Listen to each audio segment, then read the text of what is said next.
په افغانستان کې چې د ملي لوبډلې لپاره د انتخابېدونکو لوبغاړو شمېر لا تر 50 هم نه رسیږي، کرکټ بورډ ته ولې د لوبغاړو په انتخاب کې مشکل وي او ولې په هر ځل د لوبډلې له اعلان سره سم مسلسل نیوکې کیږي؟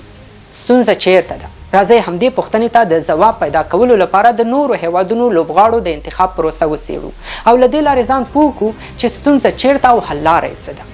د هند کرکټ بورډ د 20 اوریزو یو ورځنیو او ټیسټ لوبو لپاره د لوبغاړو د انتخاب ځانګړې او مسلکي تګلاره لري. راځئ اول د هند د کرکټ بورډ د غوراوي کمیټې په انتخاب ځان پوه کړو. د هندوستان د کرکټ بورډ غوراوي کمیټه 15 غړي لري. دا غړي د هند له 15 زونونو نه د یو کال لپاره انتخابیږي.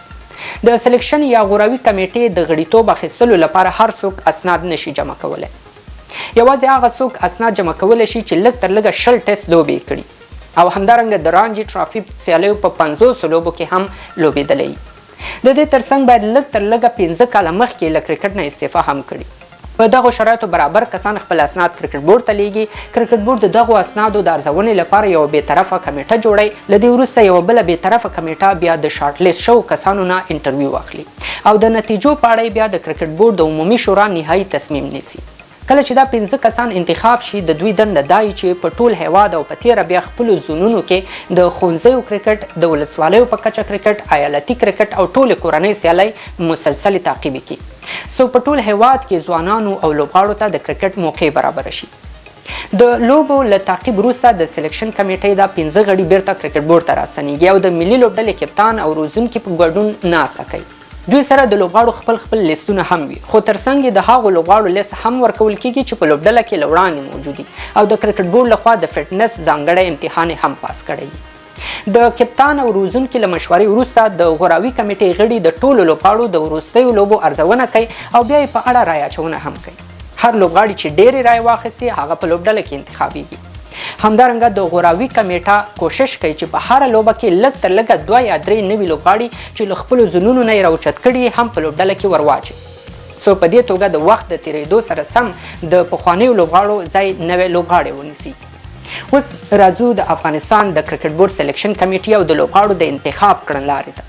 د معلوماتو په اساس د افغانستان کرکټ بورډ د غوراوي کمیټې د مشر او غړو ګمارنې لپاره له پیله تر اوسه کومه مشخصه او مسلکي تګلاره نه ده موجوده. یوازې په ساده شکل د کرکټ بورډ مشر له یو شخص سره تماس نیسي او دواړه خواوې په خپلو شرایطو توافق کوي. 2 نور کسان هم ورسره د غړو په توګه ټاکي او په دې توګه د کرکټ بورډ د غوراوي کمیټه تشکیل شي او بیا اعلان وشي چې د شفافې پروسې له لارې کمیټه انتخاب شوه. دا څنګه شفافه پروسه ده چې د کمیټې ته یوازې هماغه کسان معرفي کیږي چې له کلونو راهیسې په کرکټ بورډ کې کله په یو او کله په بل پوزیشن دندې لري او نوې څیرې پکې نه لیدل کیږي. او پوهیږئ همدا هغه څه دي چې له امله د خلکو باور په غوراوي کمیټه نه پخیږي او هر لوبغاړی چې انتخابیږي خلک فکر کوي چې د اړیکو، خپلوۍ یا د خوښې او ناخوښې په اساس انتخابیږي. حتی د کرکټ بورډ پخواني مشران او غړي هم په دې پروسه نیوکه کوي. خلک په دې 100% باوري شوي دي چې د غوراوي کمیټه بېطرفه نه ده او دا ځکه چې ملي لوبډلې ته د لوبغاړو د غوره کولو کوم ځانګړی پروسیجر او نه هغه معیار شته چې له مخې لوبغاړي انتخابیږي. همدارنګه دا ډول انتخاب شوې کمیټه ښایي دا مشکل هم ولري چې د کرکټ بورډ په ګډون د سیاستوال، سوداګرو او بانفوسو خلکو لخوا تر فشار لاندې راشي او د همدې فشار په اساس لوبغاړي انتخاب شي. نو که د استعداد لرونکو او حقدارو لوبغاړو د انتخاب لپاره اقدام کیږي پایلې باید له دې وشي چې د غوراوي کمیټې لپاره د غړو د انتخاب یوه مسلکي تګلاره رامنځته شي چې په رښتیني ډول بېطرفه یي، هیڅ فشار پرې تاثیر ونه کړی شي او یوازې د استعداد په اساس لوبغاړي غوره کړي. بله برخه لوبډلې ته د نوو ځوانانو راوستل دي. د هر هیواد کرکټ لپاره دا برخه ډیره حساسه او مهمه وي او له همدې امله نور کرکټ بورډونه ډېرې شفافې او مسلکي تګلارې د نوو لوبغاړو د انتخاب لپاره برابروي. مثلا لوبغاړي ته دا زمینه برابره شوې چې د ښوونځي په کچه ځان ثابت کړي، بیا د ولسوالۍ په کچه او وروسته په 14 کلنه لوبډله کې که ښه ثابت شي ټول ریکارډ یې کرکټ بورډ ته ځي او کرکټ بورډ ورته د نورو کورنیو سیالیو زمینه برابروي او په همدې ترتیب تر ملي لوبډلې رسیدلی شي. یعنې د یو لوبغاړي له ښوونځي وخته ریکارډ ساتل کیږي او د همدې ریکارډ په اساس په لوبډله کې ځای ورکول کیږي.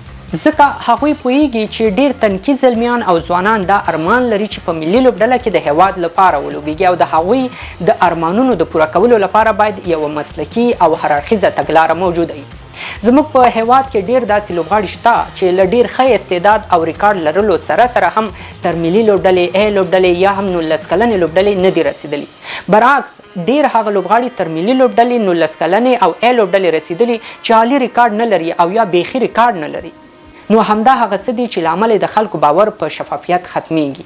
تاسو به اوریدلی چې د وخت او زمان سره سم باید د هر څه سافټویر اپډیټ شي. ټول هیوادونه په همدې عمل کوي. د هر سیریز لپاره خپل ملي لوبډلې او لوبغاړي اپګریډ کوي.